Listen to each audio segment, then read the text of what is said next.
All right, guys, let's get started.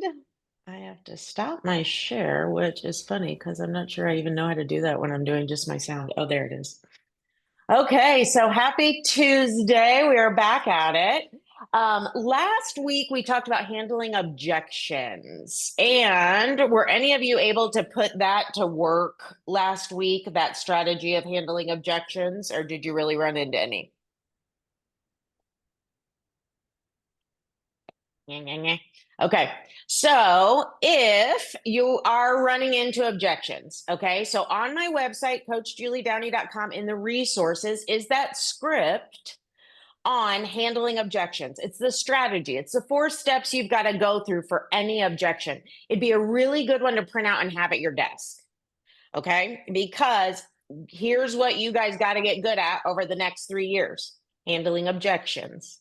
Okay, they're going to come at you a lot more as this market shifts. Okay, so be ready for those. All right. Today, what we're going to dig into is your calls. So we're getting business, right? Always trying to get business, get business, get business, get business. Where's the first place you should always go to get business? Yep, I saw Judson's lips moving.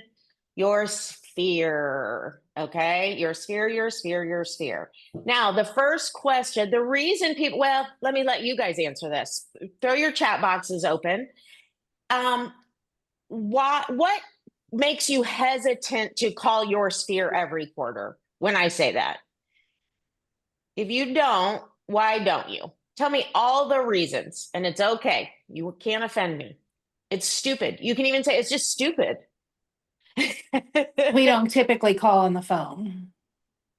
Okay, you don't typically pick up the phone anyways. Okay, haven't called them in a long time, guys. That is one of them. We're going to talk about that today. You're not sure the value you're providing. Oh, I love that one. I don't want to bother them. I don't like them thinking the only reason I'm reaching out is to use them. Oh my God, these are so good. Annoying, pushy, using our friends, you guys. Yes. And if you stay in this mindset, you're right. Okay. So here's the first thing. People always say, I don't want to be pushy. Let's start with that one. Okay. And exactly. Okay. If you have a tendency to be a pushy person, find someone to help you change that. Okay. If your intention is not to be pushy and you already know, ooh, I could easily come across as pushy, I'm kind of like that, right? Go get some help. Have someone come, right? Because there are ways you can be better at it. However, my guess is none of you on here are pushy by nature, right? So why would a phone call to your sphere all of a sudden make you pushy? It's going to be real hard for you to all of a sudden become this pushy salesperson if that is not your natural ability. Okay. So that's something we put in our heads, right? That we're like, ah. Okay. The phone call. That's a really common one too. And here's how I want you guys to think. Put your consumer hat on for a second. Now you're a consumer. You're hiring someone. Okay. Who have you hired because of a mailer? You never knew their name. You never knew their face. They sent you a mailer in the mail and you were like, hired. They're my person. Yeah, Sarah, talk to me about that. It was just the right timing. I was ready. I needed somebody, and when I called them, Guys, they sounded like what I needed. it can happen. And they probably didn't send one thing to Sarah, right? Sarah, had they sent it for a while, or literally it was the first time you even noticed it? Windows for a while. Yeah, for a while. You guys, they sent it for a while. And Sarah, what did sending it for a while, why did that give you a little bit more confidence in them as a company, even though you'd never talked to them? I'm guessing it triggered, I'd seen it before. Yeah, seen it before. It's familiar. And there's got to be some legitimacy to them, right? If they can pay to do this kind of marketing every month, right? So there is some value in that for sure, showing up every single week. Okay, then what did you do, Sarah? What was your next step? I emailed my agents to hear what they knew about this company. Okay, great. So then you ask for a referral from someone else. Okay, guys, this is what your consumers are doing. Where do you get in that place, right? Okay, and have you ever hired someone and never talked to them on the phone? Probably not. Let's be honest, right? It's possible. It's definitely possible. But even all these non-texter young people that we're afraid of, they never talk on the phone and stuff, they still don't hire anyone without talking on the phone. They're still going to talk to them and interview them first. Okay. So here's the thing. You have to give your people, okay, let's go back to the windows. Even if she'd never talked to those people, but yet, Sarah, they were calling you and leaving you a voicemail periodically, just saying, hey, we're your local window people. If you ever have questions about windows, you know where to call, right? Would that have given them a little bit more legitimacy to you? Sure. And the fact that they worked in my neighborhood. Right? You guys have to educate people about this stuff. You have to tell them where your value is, right? And that was another one of the things. I'm scared I'm not bringing enough value. Here's the thing, your people need a realtor in their pocket, just like they need their doctor, their dentist, their financial planner, their insurance agent. They've got to have a realtor in that list. That's a great social post for you guys to put out right now if you haven't already. Who's your realtor on this checklist? Realtor question mark, right? Do you have it in your top 5 most important people on your phone? They should have that. That's your value to them, is to be open to be that person for them whenever they have any questions about the silliest little things that they can call you. Okay. Let me tell you how you know when this has happened. Literally last week, and I have not practiced real estate. I have not been on the ground selling in 5 years. Last week, I got 2 calls from people. One wanting a refinance on his townhome, and the other wanting to know about if they should finish their basement or not. None of those were buying and selling. Not a one of those. Okay. So you have to remember that a lot of this is going to be they're not buying, they're not selling yet.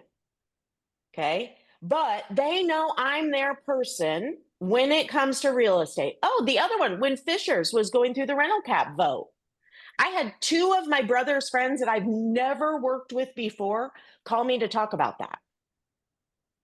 I've never worked with them, right? They just know I'm a realtor and they can trust me to reach out and ask those questions. Okay, so the way you build that trust is by calling them. The only way they're going to feel comfortable to call you when they have the dumbest question on earth is if you're calling them. And guys, we want them to call you when they have the silliest questions on earth and the most important questions on earth. That's your value. Okay? You get some ahas there, hopefully. Okay, so think about you as a consumer and what you'd like. If you don't like the behavior of someone else who's being pushy to you, don't act that way, right? Don't do what they're doing. Do it your way. Okay. So the second thing, so the first thing that keeps us from calling our spheres our mindset, of course, right? And the second thing is we're not so sure what to say, right? Okay, now hold on. I lost my screen. I don't know what's going on there. You guys all are. All right, so here's what I wanted to do. Here are your scripts for the third quarter. Okay, so you should be calling every quarter. And you often just overcomplicate this. Okay, so here's what I'm going to say.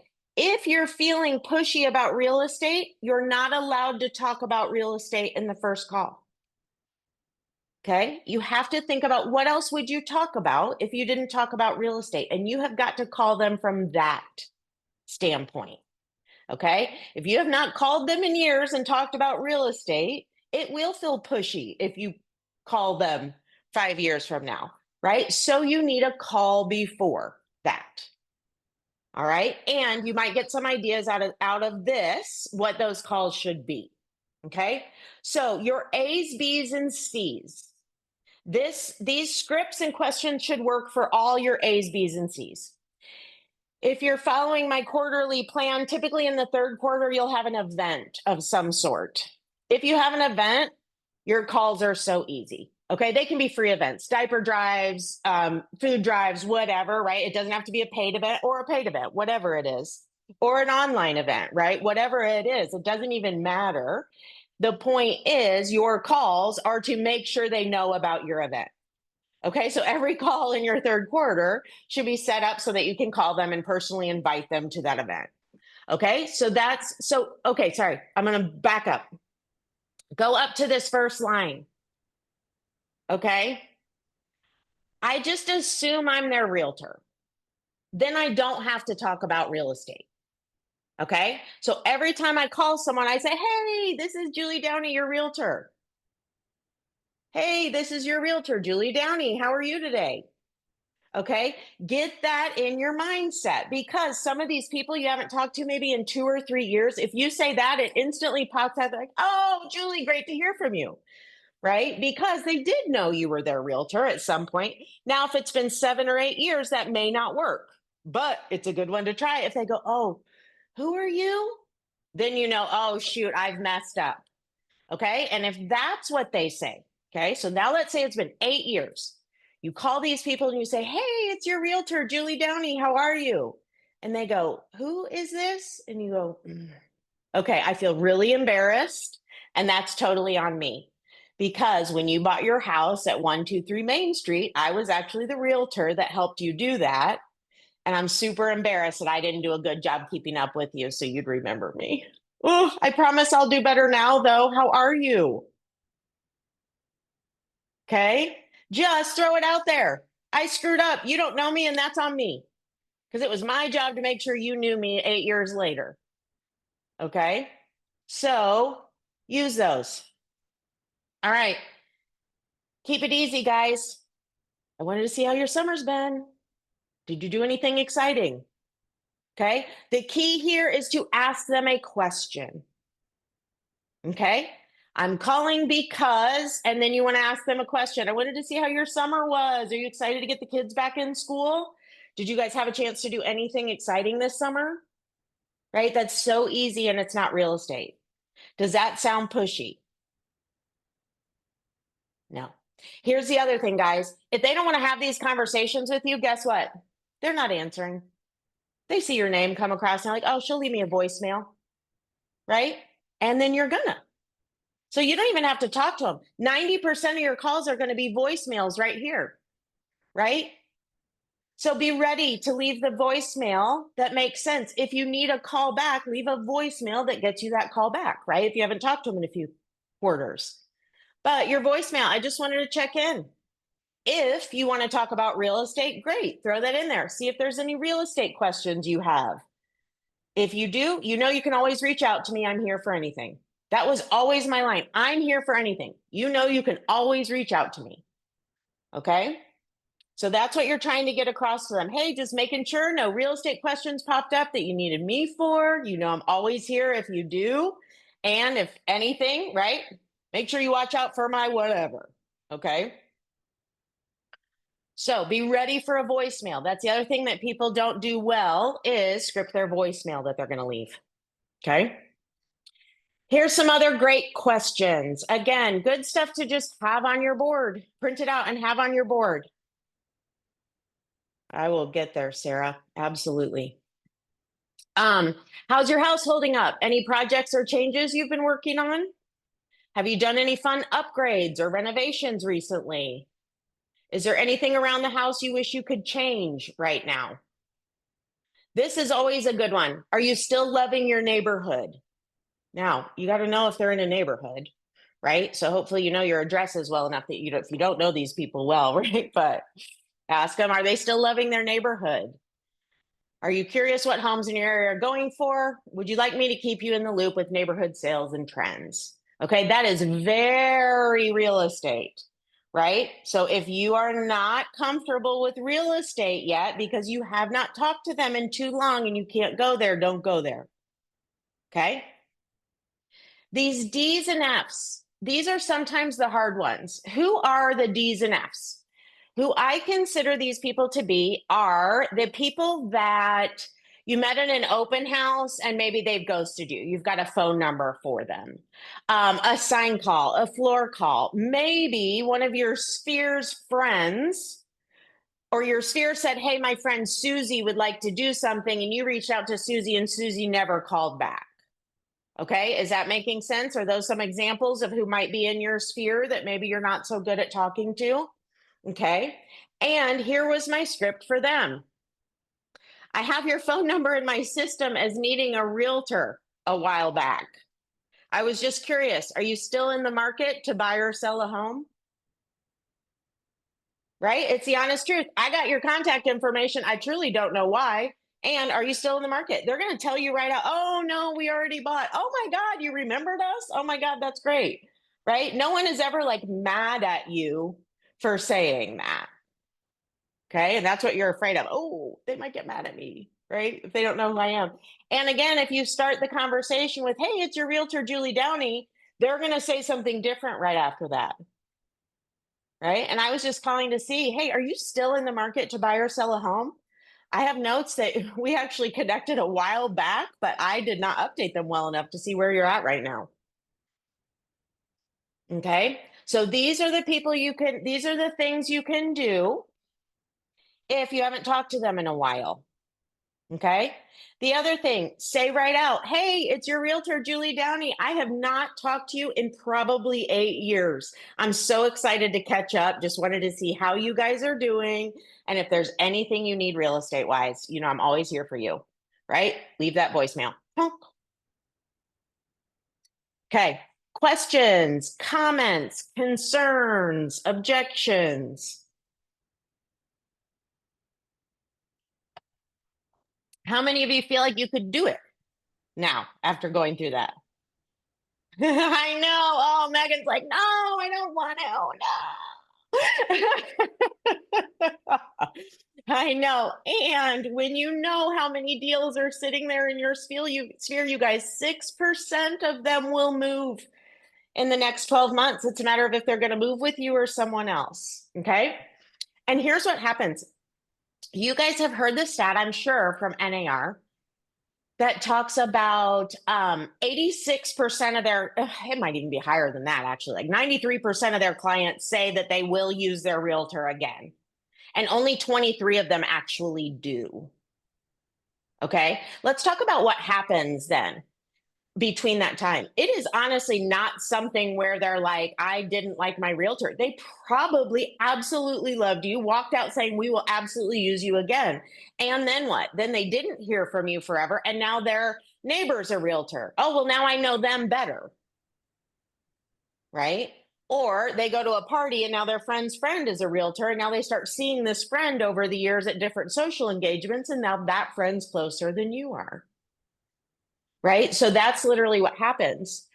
If you're not calling your sphere, someone else is. Okay? So you have to be there. Everyone says to me, the first thing I hear from everyone is, oh, all my sphere knows 8 realtors. They all know 1 million realtors. Yeah. And guess what? If those realtors are calling them, that's who they're going to hire. So you're definitely not going to get there. Right? But if you go above and beyond what all the other 8 realtors are possibly doing, you have a much better chance of getting that business if your relationship's stronger. Okay. Awesome. Awesome. Connie, you came off mute. I did. I've got a lot of reasons why they don't use me. My nephew's a realtor and he just moved here, so we're going to use him now. Oh, this other company, they've got this wonderful technology that uses AI, so we're going to go with them. Or okay, that goes in your listing agreement, right? So what does- any of these, your AI. Okay. It So goes into my here's how you listing? use these objections. Okay. So the nephew, what you learn from the nephew is someone else was closer to them. Mhm. Right? Someone else got that. Their relationship was closer than mine could have been. Okay. On the AI, do your companies use AI? Yeah. Yes. You guys, they all do. You're all part of your MLSs, which use AI. right? So if you're hearing that as an objection, I lost a listing once because they said the other company advertises on 300 websites or whatever. And I Okay. was like, oh my God, we're on 750. But you know what? I never thought to tell them that. So guess what is in my listing agreement now? A page that says we advertise on every single website possible, including every other realtor's. Okay, so that's what you need to put in your listing presentation. We use AI to market your home. Ask me how. I can dig into the details of how we use AI. That's great. How do I get over Okay. the Mark Deedle one where he'll buy my house if it doesn't sell? Yeah, so you guys, that's a motivation and pricing thing. Okay, so if they are motivated and want to lowball their house, they're going to sell it to that person. There's nothing you can do about that. Likely, right? If they are, and what does highly motivated mean? They got to be out, right? They're facing another job in 3 weeks. They're going to have a second mortgage payment in 6 weeks. Like, we got to get this house done. So then we'll go do you buy houses, right? Because we need a quick close. We need cash in our pocket. We really don't care how much it is. Okay. If they're not so motivated or want the highest price possible, they're definitely not going that route. So your objection is, how important is it to you to put the very most money possible in your pocket at closing? Because if that's important to you, then hiring me is the way you do that, not selling it to him. That help? Okay, awesome. And go back to the managing objections, Connie. That'll help a ton to work through those. Okay. Okay, awesome. What other things do we need to talk about in regards to your sphere? I don't know if other people have this problem, but I seem to not close people. Like after the appointment, I'll go, oh, I should have said this. But it's like I'm waiting for them to ask me instead of me asking them. And, you know, Yeah, that's a super common one. how do you get over Sarah, that? did you have something? I saw your mouth moving. No, you just Yeah, always kind of. say ask questions. Yeah, ask questions. And that was another one that I had to have on here. Close, close, close, close, close for the appointment, close for the appointment, close for the appointment. I mean, it was inside of my, right? Everything I took to the listing appointment. So even in my bag, I could see a little post-it that said close for the appointment, right? So until it's your habit to do that, you got to take the legwork out of your brain, or you're going to continually forget to ask for it. Okay, so that's a simple little hint that you got to do. You got to take the legwork. So every appointment, tell yourself as you're walking up to the door, close, ask for the business, close, ask for the business, right? Have your script in your head. So are you ready to sign the paperwork with me? So what would keep you from signing the listing agreement today? Okay, so have those scripts in your mind when you're walking up to the door. Know which one you're going to use to close it. Okay. It's a mindset thing. A lot of this business is, number one, practicing, right? Doing these scripts every single day. So they're just in there, right? Because you got to just be able to pull them out of nowhere, and the strategies. So practicing every single day. And, oh, I had a second one and then I lost it. Okay, that's okay. Good stuff. What else, you guys? I've got something for the last 5 minutes, as long as you guys are good with sphere. Megan, did you have a question? So you kind of sit up. Okay. So guys, every single quarter, you should be calling every single person in your sphere. Don't miss anyone. It should be very easy because 90% of them are going to be voicemails quarter after quarter after quarter. Okay. So everyone goes, oh my God, I don't have any time to do that. Right. Number one, you got to make time. And number two, you got to make it quick and be ready to leave voicemails and know what you're going to say. Okay. The second thing I wanted to start talking about, and we'll go into next week, we're going to talk all about where to get listings. Okay. But today I wanted to start with a source of business that you guys probably have a lot of. Oh, sorry. Isn't that funny? And now I have the wrong page up for the script. But let's talk about how many of you have buyers that aren't buying anything? Okay. Okay. This is your very best source of business. Okay. The neighborhoods, if you do not know who to call, if you are calling to find new listings in neighborhoods, call the neighborhoods your buyer wants to live in. Hmm. Okay. Your buyer most definitely has a favorite neighborhood or two that you think, hey, this person is most likely going to land in this or this neighborhood. Okay. Call them. You have a buyer for their house. It's one of the easiest calls to make. I've got a buyer right now looking to write an offer on a house in your neighborhood. Have you thought about selling yours? Okay. I've got a buyer right now ready to write an offer on a house in your neighborhood. Have you thought about selling yours? I've never thought about actually calling them. I usually would just send them a letter, but those don't do anything, right? Because it's never done anything for me. So, okay, got to Yeah. figure out how to get their actual number and call them. Okay. White pages. Yep. White Mhm. pages is where you're going right now. That's your best source without Remind, Jennifer. White pages or Spokio. Both of them you'll have to pay a little bit. Spokio is cell phone numbers. That's the number one, but it's more expensive. I think White Pages is like $5.99 a month, and Spokio is probably like $19.99 a month. But go look at them, guys. Those are great business investments. Any investment you can make in lead generation less than $100, I mean, that's a no-brainer. So go get what you need to get your phone numbers for sure. And if it means you got to pay for a little bit, do it. Okay, but call those neighborhoods. That is a great thing. Here's the second thing it accomplishes for you. How great does that look when you're sending out your buyer updates, right? You should be sending your buyers updates every single week, just like you're sending your sellers. Here's the new houses that happen in your market. Here's this, here's that. And this week, I called 50 people in whatever, Brookshire North for you to see if they would consider selling their house. The week next, I called 50 more people. Hey, I've completed the whole neighborhood. Now I'm going to circle back and try again. Right? All that stuff will keep your buyers engaged. It's a win-win. It's your lead generation and you servicing your clients. Right? Anytime you can service your clients with lead generation for yourself, it is an absolute win-win. Okay? So use those opportunities to make those calls. Do not make those calls if it's going to keep you from your sphere. Okay, you got to do your sphere first and then get those in. So those only come. Here's how the math usually works. It should take you 6 weeks of the quarter to get your sphere accomplished, which means you have another 6 weeks every quarter to call outside your sphere, which is why you need that many numbers outside your sphere. Now, it doesn't necessarily mean that for these 6 weeks I'm doing sphere and for these 6 weeks I'm doing other. It means you're going to mishmash them all together throughout the month, right? But it will take you all quarter to get through your entire sphere and enough calls from outside of it to keep your business going. Can I ask Okay? another question?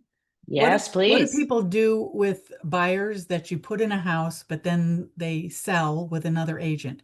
Do you then just kick them out of your database, or do you, I mean, they're not very loyal if they do that. Yeah, if you want to know, yeah, I mean, I would always call them. Like, I had Mm. no problem calling and saying, "Oh my God, I saw you listed your house with someone else. Why?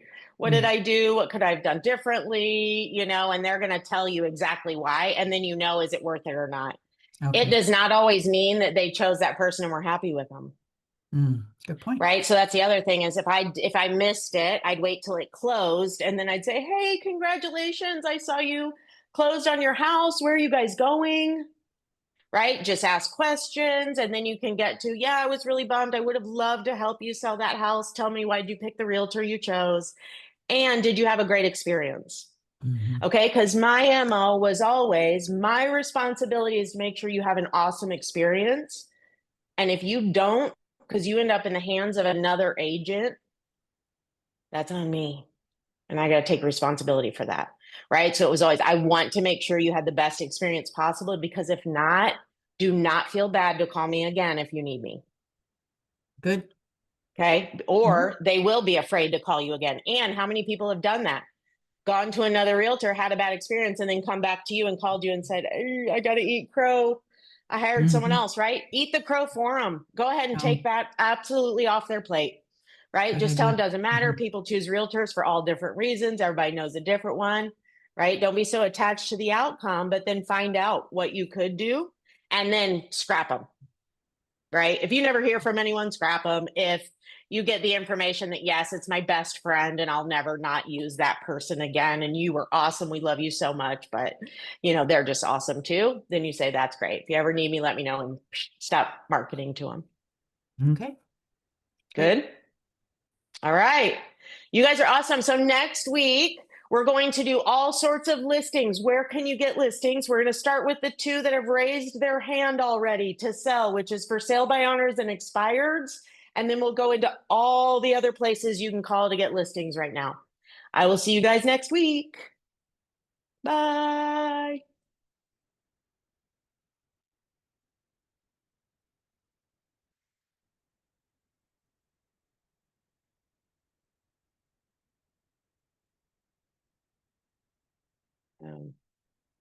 Sorry. Uh-uh. Oh, that's okay.